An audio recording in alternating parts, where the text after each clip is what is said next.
ఓ మహిళకు చెందిన భూమిని తన బంధువులే కబ్జా చేసేందుకు ప్రయత్నిస్తున్న ఘటన చిత్తూరు జిల్లా కుప్పం పరిధిలోని డీకేపల్లిలో చోటు చేసుకుంది. ఈ మేరకు జ్యోతి అనే బాధిత మహిళ కుప్పం ఎంపీడీఓ కార్యాలయంలో నిర్వహించిన ప్రజా సమస్యల పరిష్కార వేదికలో కలెక్టర్కు అర్జీ అందజేసినట్టు తెలిపారు. తనకు న్యాయం చేయాలని కలెక్టర్ను వేడుకుంది. తన అనుమతి లేకుండా తనకు చెందిన భూమిపై రోడ్డు వేసేందుకు ప్రయత్నిస్తున్నారని ఆవేదన వ్యక్తం చేసింది. వాళ్ళు ఏదో ఇంతవరకు మాకు ఏ సమస్య రాలేదు. ఇప్పుడు నేను మా ఆయన చనిపోయి 25 సంవత్సరాలు అయింది. ఏదో ఇప్పుడు నేను ఒంటరి దాన్ని కాబట్టి ఏదో దాంతో ఇంతో ఒట్లు నాటుకొని వ్యవసాయం చేసుకొని బతుకుంటా అంటే ఇప్పుడు నా పర్మిషన్ లేకుండా నాకు రాళ్ళు నాటించి రోడ్డు వేసినారు.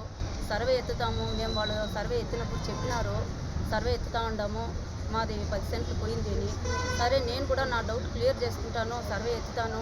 సర్వే ఎత్తే వరకు మా కొడుకు రావాలా, మా కొడుకు వచ్చిన తర్వాత మాట్లాడదామని సర్వే వాళ్ళతో చెప్పినాను. నేను చెప్పినా కూడా వాళ్ళు సరే సర్వే వాళ్ళు మేము వస్తామమ్మా, మేము సర్వే ఎత్తిపిస్తామన్నాను.